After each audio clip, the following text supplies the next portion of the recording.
The Bible, easy to read version. The Epistle to the Ephesians, chapter 1. Greetings from Paul, an apostle of Christ Jesus. I am an apostle because that is what God wanted. To God's holy people living in Ephesus, believers who belong to Christ Jesus, grace and peace to you from God our Father and the Lord Jesus Christ. Praise be to the God and Father of our Lord Jesus Christ. In Christ, God has given us every spiritual blessing in heaven. In Christ, He chose us before the world was made. He chose us in love to be His holy people, people who could stand before Him without any fault.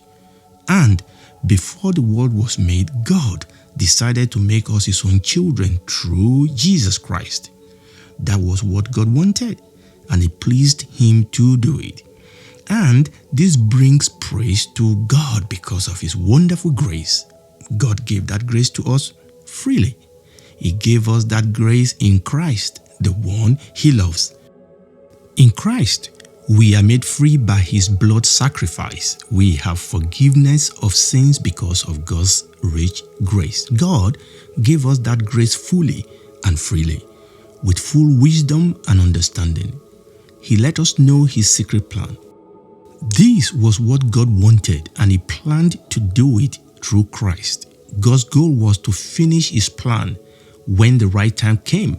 He planned that all things in heaven and on earth be joined together with Christ as the head. In Christ, we were chosen to be God's people. God had already planned for us to be His people because that is what He wanted. And He is the one who makes everything agree with what He decides and wants. We Jews were the first to hope in Christ, and we were chosen so that we will bring praise to God in all His glory. It is the same with you. You heard the true message, the good news about the way God saves you. When you heard that good news, you believed in Christ, and in Christ God puts His special mark on you by giving you the Holy Spirit that He promised.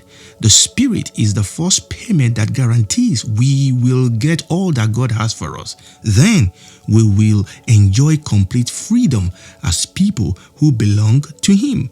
The goal for all of us is the praise of God in all His glory.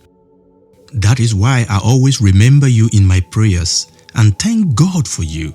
I have done this ever since I heard of your faith in the Lord Jesus and your love for all of God's people. I always pray to the great and glorious Father, the God of our Lord Jesus Christ. I pray that He will give you the Spirit who will let you know truths about God and help you understand them so that you will know Him better. I pray that God will open your minds to see His truth. Then you will know the hope that He has chosen us to have. You will know that the blessings God has promised His holy people are rich and glorious. And you will know that God's power is very great for us who believe. It is the same as the mighty power He used to raise Christ from death and put Him at His right side in the heavenly places. He put Christ over all rulers, authorities, powers, and kings. He gave Him authority over everything that has power in this world or in the next world. God put everything under Christ's power and made Him head over everything for the church. The church is Christ's body. It is filled with Him. He makes everything complete in every way. Chapter 2. In the past, you were spiritually dead because of your sins and the things you did against God. Yes, in the past, your lives were full of those sins. You lived the way the world lives, following the ruler of the evil powers that are above the earth. That same spirit is now working in those who refuse to obey God. In the past, all of us lived like that, trying to please our sinful selves. We did all the things our bodies and minds wanted, like everyone else in the world. We deserved to suffer God's anger just because of the way we were. But God is rich in mercy, and He loved us very much. We were spiritually dead because of all we had done against Him, but He gave us new life together with Christ. You have been saved by God's grace. Yes, it is because we are a part of Christ Jesus that God raised us from death and seated us together with Him in heavenly places. God did this so that His kindness to us who belong to Christ Jesus will clearly show for all time to come the amazing richness of His grace. I mean that you have been saved by grace because you believed. You did not save yourselves. It was a gift from God. You are not saved by the things you have done, so there is nothing to boast about. God has made us what we are. In Christ Jesus, God made us new people so that we will spend our lives doing the good things He had already planned for us to do. You were not born as Jews. You are the people the Jews called uncircumcised. Those Jews who call you uncircumcised call themselves circumcised. Their circumcision is only something they themselves do to their bodies. Remember that in the time past you were without Christ. You were not citizens of Israel, and you did not know about the agreements with the promises that God made to His people. You had no hope, and you did not know God. Yes, at one time you were far away from God, but now in Christ Jesus you are brought near to Him. You are brought near to God through the blood sacrifice of Christ. Christ is the reason we are now at peace. He made us Jews, and you who are not Jews, one people. We were separated by a wall of hate that stood between us, but Christ broke down that wall by giving His own body. Christ ended the law with His many commands and rules. His purpose was to make the two groups become one in Him. By doing this, He will make peace. Through the cross, Christ ended the hate between the two groups. And after they became one body, He wanted to bring them both back to God. He did this with His death on the cross. Christ came and brought the message of peace to you, non-Jews, who were far away from God, and He brought that message of peace to those who were near to God. Yes, through Christ we all have the right to come to the Father in one spirit. So now, you non-Jewish people are not visitors or strangers, but you are citizens together with God's holy people. You belong to God's family. You believers are like a building that God owns. That building was built on the foundation that the apostles and the prophets prepared. Christ Jesus Himself is the most important stone in that building. The whole building is joined together in Christ, and He makes it grow and become a holy temple in the Lord. And in Christ, you are being built together with His other people. You are being made into a place where God lives through the Spirit.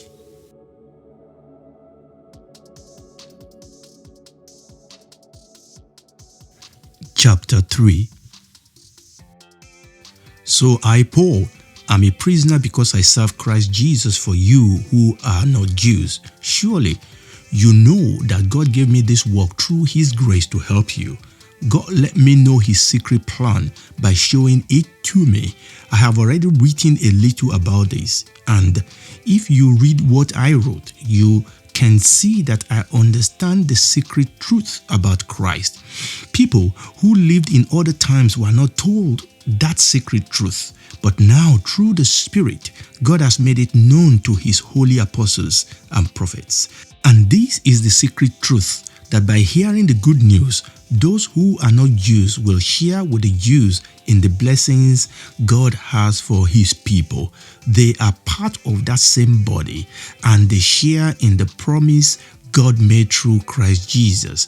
By God's special gift of grace, I became a servant to tell that good news. He gave me that grace by using His power. I am the least important of all God's people, but He gave me this gift to tell the non-Jewish people the good news about the riches Christ has. These riches are too great to understand fully, and God gave me the work of telling all people about the plan for His secret truth. The secret truth has been hidden in Him since the beginning of time. He is the one who created everything. His purpose was that all the rulers and the powers in the heavenly places will now know the many different ways He shows His wisdom. They will know this because of the church. This agrees with the plan God has since the beginning of time. He did what He planned, and He did it through Christ Jesus, our Lord. In Christ, we come before God with freedom and without fear. We can do this because of our faith in Christ. So, I ask you not to be discouraged because of what is happening to me. My sufferings are for your benefit, for your honor and glory. So, I bow in prayer before the Father. Every family in heaven and on earth gets His true name from Him.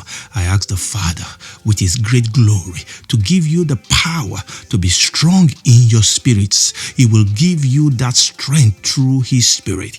I pray that Christ will live in your hearts because of your faith. I pray that your life will be strong in love and be built on love. And I pray that you and all God's holy people will have the power to understand the greatness of Christ's love, how wide, how long, how high, and how deep that love is. Christ's love is greater than anyone can ever know. But I pray that you will be able to know that love. Then you can be filled with everything God has for you. With God's power working in us, He can do much, much more than anything we can ask or think of. To Him be glory in the church and in Christ Jesus for all time, forever and ever. Amen. Chapter 4. So, as a prisoner for the Lord, I beg you to live the way God's people should live, because He chose you to be His. Always be humble and gentle. Be patient and accept each other with love. You are joined together with peace through the Spirit. Do all you can to continue as you are, letting peace hold you together. There is one body and one Spirit, and God chose you to have one hope. There is one Lord, one faith, and one baptism. There is one God and the Father of us all, who rules over everyone. He walks through all of us and in all of us. Christ gave each one of us a special gift. Everyone received what He wanted to give them. That is why the scriptures say He went up high into the sky. He took prisoners with Him. He gave gifts to people.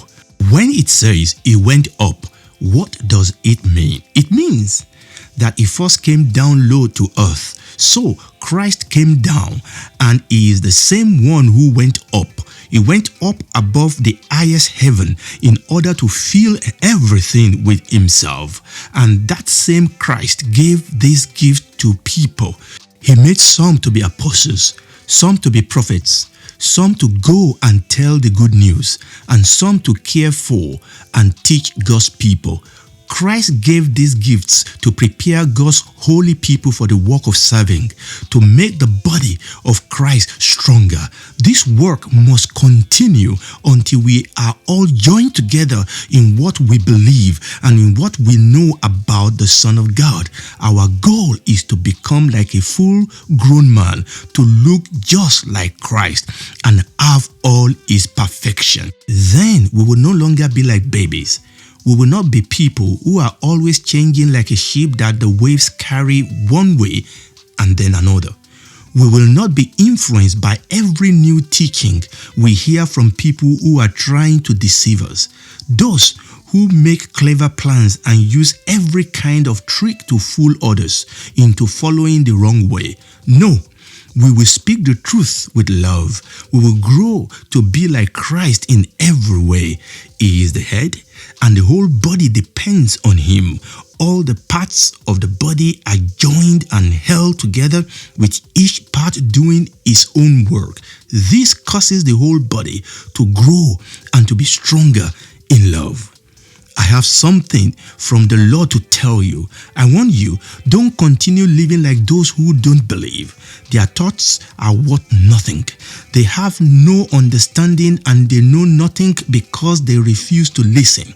So they cannot have the life that God gives. They have lost their feeling of shame and use their lives to do what is morally wrong. More and more they want to do all kinds of evil. But that way of life is nothing like what you learned when you came to know Christ. I know that you have heard about him, and in him you are taught the truth. Yes, the truth is in Jesus. You are taught to live your old self. This means that you must stop living the evil way you lived before. The old self gets worse and worse because people are fooled by the evil they want to do. You must be made new in your hearts and in your thinking. Be that new person who was made to be like God, truly good and pleasing to him. So, you must stop telling lies. You must always speak the truth to each other because we all belong to each other in the same body. When you are angry, don't let that anger make you sin, and don't stay angry all day. Don't give the devil a way to defeat you. Whoever has been stealing must stop it and start working. They must use their hands for doing something good. Then they will have something to share with those who are poor. When you talk, don't say anything bad, but say the good things that people need. Whatever will help them grow stronger, then what you say will be a blessing to those who hear you. And don't make the Holy Spirit sad.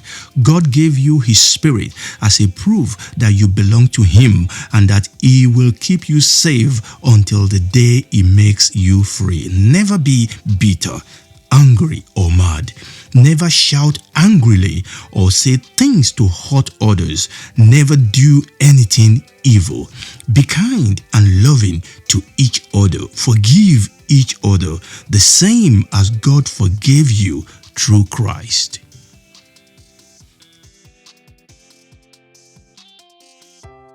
Chapter 5. You are God's dear children, so try to be like him. Live a life of love.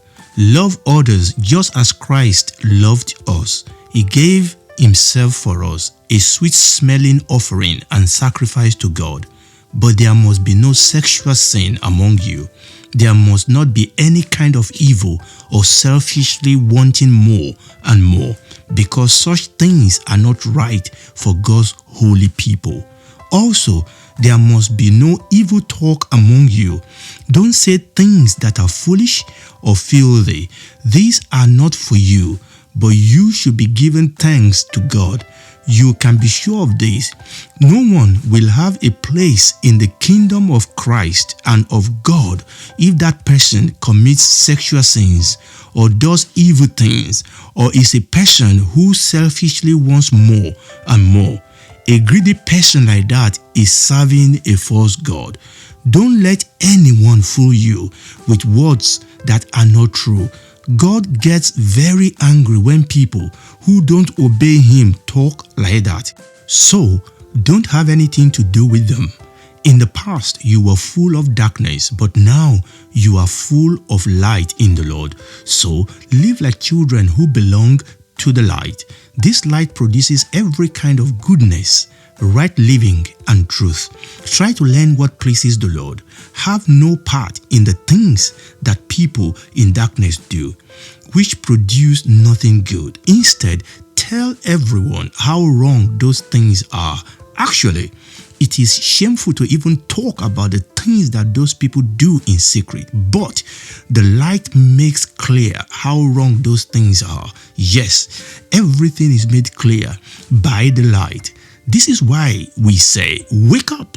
You who are sleeping, rise from the dead, and Christ will shine on you. So, be very careful how you live. Live wisely, not like fools. I mean, that you should use every opportunity you have for doing good, because days are evil days. So, don't be foolish with your lives, but learn what the Lord wants you to do.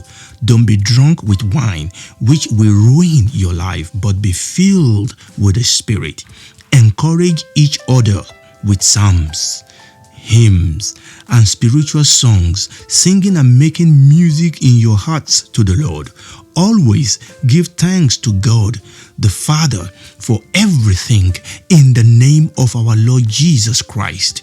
Be willing to serve each other out of respect for Christ. Wives, be willing to serve your husbands the same as the Lord. A husband is the head of his wife, just as Christ is the head of the church. Christ is the Savior of the church, which is his body. The church serves under Christ. So it is the same with you wives. You should be willing to serve your husbands in everything. Husbands, love your wives, the same as Christ loved the church and gave his life for it. He died to make the church holy. He used the telling of the good news to make the church clean by washing it with water. Christ died so that he could give the church to himself like a bride in all her beauty. He died so that the church could be holy and without fault, with no evil or sin or any other thing wrong in it. And husbands should love their wives like that. They should love their wives as they love their own bodies. The man who loves his wife loves himself, because no one ever hates his own body, but feeds and takes care of it. And that is what Christ does for the church, because we are parts of his body. The scripture says that is why a man will leave his father and mother and join his wife, and the two people will become one. That secret truth is very important. I am talking about Christ and the church, but each one of you must love his wife as he loves himself, and a wife must respect her husband. Chapter 6. Children, obey your parents the way the Lord wants, because this is the right thing to do. The command says you must respect your father and mother. This is the first command that has a promise with it. And this is the promise: then all will go well with you, and you will have a long life on earth. Fathers, don't make your children angry, but raise them with the kind of teaching and training you learn from the Lord. Slaves, obey your masters here on earth with fear and respect, and do this with a heart that is true, just as you obey Christ. You must do this not just to please your masters while they are watching, but all the time, since you are really slaves of Christ. You must do with all your heart what God wants. Do your work and be happy to do it. Work as though it is the Lord you are serving, not just an earthly master. Remember that the Lord will give everyone a reward for doing good. Everyone, slave or free, will get a reward for the good things they do. Masters, in the same way, be good to your slaves. Don't say things to scare them. You know that the one who is your master and their master is in heaven, and he treats everyone the same. To end my letter, I tell you, be strong in the Lord and in his great power. Wear the full armor of God. Wear God's armor so that you can fight against the devil's clever tricks. Our fight is not against people on earth. We are fighting against the rulers and authorities and the powers of this world's darkness. We are fighting against the spiritual powers of evil in the heavenly places. That is why you need to get God's full armor. Then, on the day of evil, you will be able to stand strong. And when you have finished the whole fight, you will still be standing. So, Stand strong with the belt of truth tied around your waist, and on your chest wear the protection of right living, and on your feet wear the good news of peace to help you stand strong. And also use the shield of faith with which you can stop all the burning arrows that come from the evil one. Accept God's salvation as your helmet and take the sword of the Spirit. That sword is the teaching of God. Pray in the Spirit at all times. Pray with all kinds of prayers and ask for everything you need. To do this, you must always be ready. Never give up. Always pray for all of God's people. Also pray for me, that when I speak, God will give me words so that I can tell the secret truth about the good news without fear. I have the work of speaking for that good news, and that is what I am doing now, here in prison. Pray that when I tell people the good news, I will speak without fear as I should. I am sending you Tychicus, the brother we love. He is a faithful servant of the Lord's work. He will tell you everything that is happening with me. Then you will know how I am and what I am doing. That's why I am sending him, to let you know how we are and to encourage you. I pray that God, the Father, and the Lord Jesus Christ will give peace and love with faith to all the brothers and sisters there. God's grace to all of you who love our Lord Jesus Christ with love that never ends. This is the end of the epistle to the Ephesians from Easy to Read version, read by Femi Fenojo, a production of Maranatha Teaching Channel.